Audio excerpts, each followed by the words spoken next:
Hello gamers and welcome back. I'm Rob, of course, or Warshack if you want to call me by my in-game name, and this video is spurring up from a request by a viewer who emailed me and it said, "Hey Rob, I know you Control Warrior is your favorite class. If you were to create 5 Control Warrior cards, what would they be and what would they look like and all of that good stuff?" So I've created 5 Warrior cards that currently, there's nothing like their mechanic in the game. Last night I kind of sat there for an hour and I just thought of what does the Control Warrior class need? Was it going to need with the Justicar True Heart and things of that nature being cycled out soon with the new standard format at the beginning of the upcoming year when they release that expansion? A lot of the cards that we're used to are no longer going to be available to us. So I kind of looked at what Control Warrior and what the Warrior class is going to need as a whole moving forward, and this is what I've basically come up with. Keep in mind though, guys, I am no Hearthstone card creator.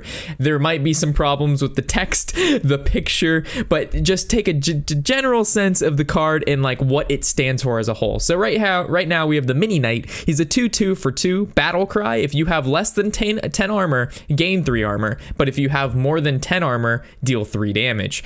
So let's talk about this guy a little bit. First of all, he's a battle cry, so he combos well with the battle cry synergy, brand, and all that good stuff.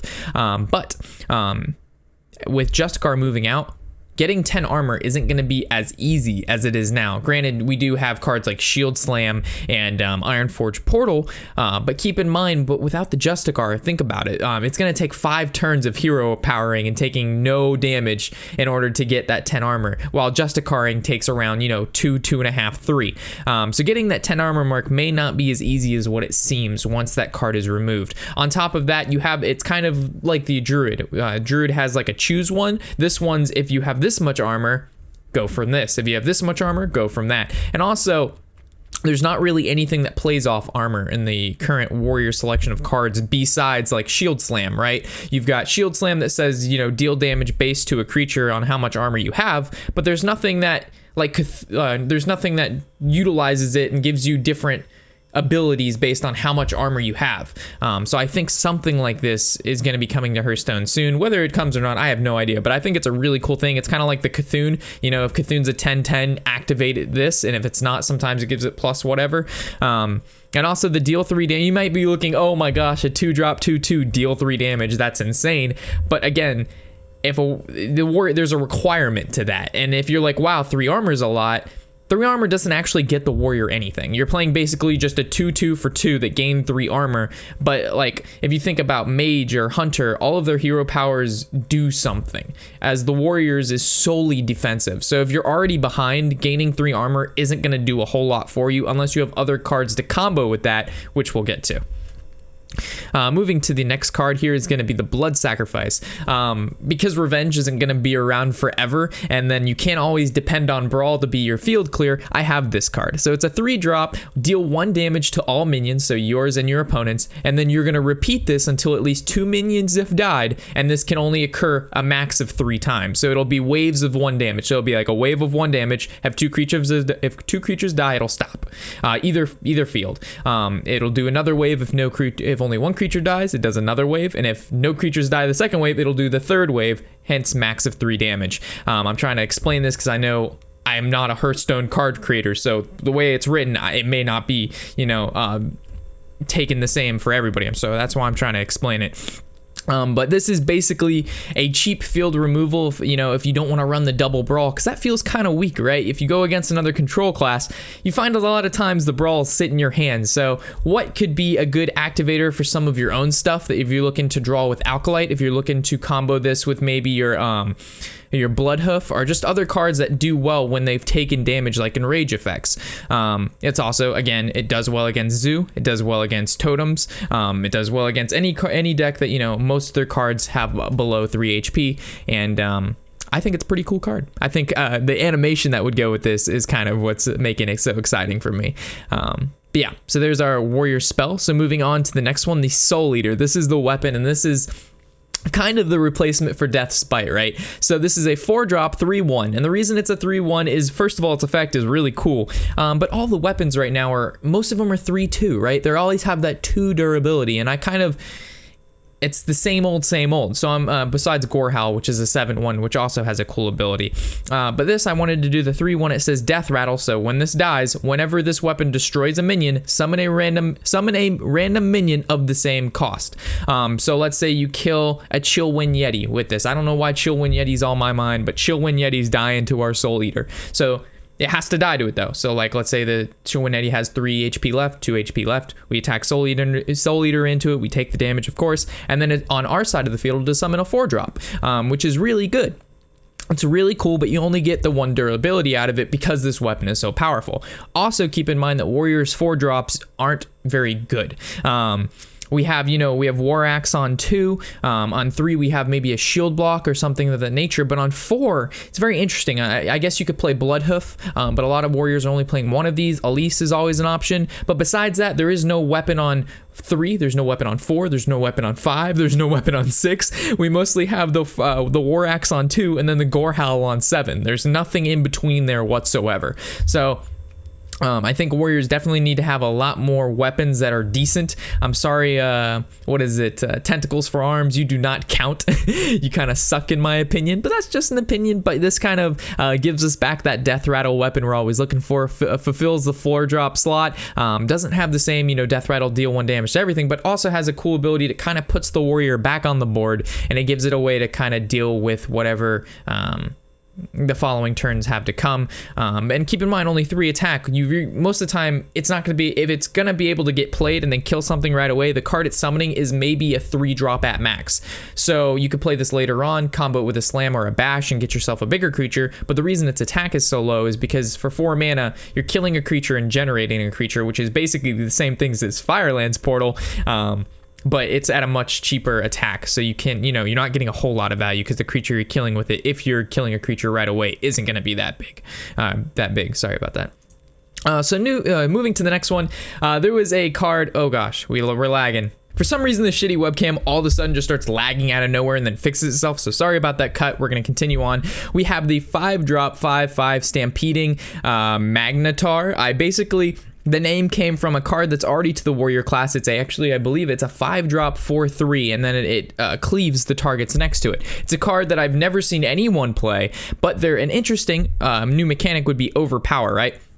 So this is basically trample and magic. It's a deal direct damage equal to the difference between this minion's attack and the minion it destroys health.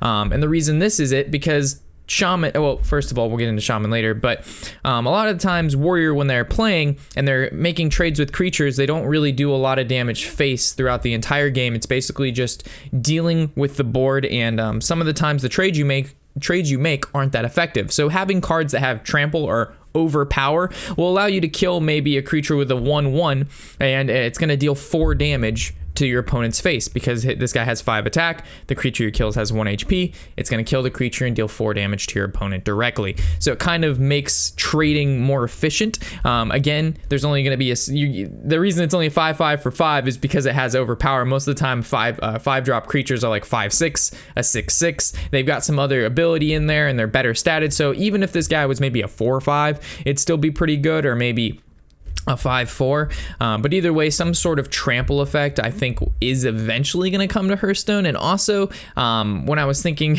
a little bit ago, is the trample's good against shamans, right? Because the shamans, they always summon the totems, and the totems you have to kill anyway, and so you're basically wasting at least 2 damage per turn getting rid of the totem that they summon. But when you have cards with trample like this, them summoning the totem doesn't stop you from dealing damage to them directly, which makes the totems kind of not as good, and that would be a kind of a hit towards shaman when you make cards that have trample like this, so it makes their hero power not as powerful.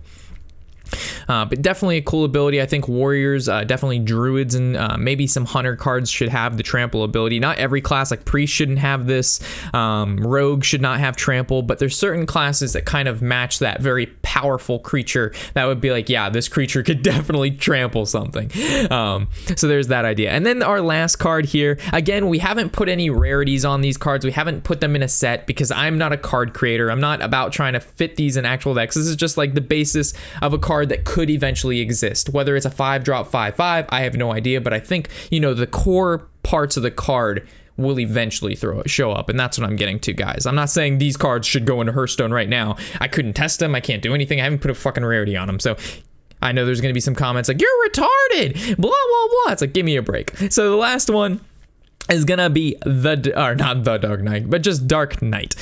Similar to the Mini Knight, which we discussed as a 2/2 for 2. This is a 9-drop, which I'll kind of mention why I statted him at 9. And then he's 7/7 in stats, so you're like, all right, well, he statted pretty bad for a 9-drop. His battle cry must be pretty good. And we'll notice it's very similar, but a little bit different than the Mini Knight we discussed earlier. So if you have less than 10 armor, gain 10 armor. If you have more than 10 armor, reshuffle a copy of this card into your deck. So if, let's say you're playing against an aggro deck, playing a 10-drop, most of the time you don't last till turn 10. If he was statted at 8 mana, then you could hero power and then play him against control classes, which would get you past 10 armor, so you could reshuffle him back in your deck. But having it at 9 means you can play him, of course, earlier than 10, which will help you against the aggro, but it doesn't make him to the point where he's like ridiculous, where he's at 8, where you can fit in a hero power before you play him against the control matchup. So hopefully that made sense.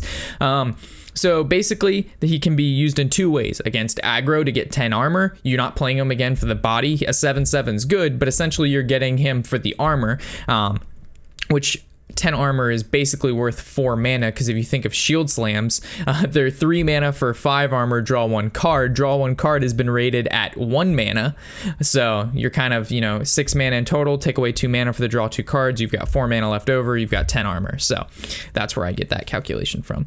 And then from here, reshuffle this back into your deck. So you're like, well, you basically played a 9-drop 7/7, reshuffle this, but because cards like Justicar again they're leaving us, we need some form of going to fatigue, because that's what Warrior's known for. It's known for that control, late game oriented fatigue battle. And I think the fact that being able to play a 9-drop 7/7 that reshuffles another copy in your deck that allows you to keep going is pretty good. Again, Justicar's not going to be around. There's not going to be a whole lot of insane armor gain. So being able to stay at 10 armor to get this guy off in the control matchup may be a little bit harder than what you guys think. Again, this guy would obviously probably be a legendary or some sorts. It's, again, not the cards. It's not the stats we're worried about. It's basically just the ability that goes behind it, and the stats will somewhere hover around it. I was thinking about giving this guy taunt, or making this guy maybe a 7/6 or, a 6/6. But then he's out of BGH range, so it was kind of hard to stat him. So I just kept it with the 7/7, no taunt.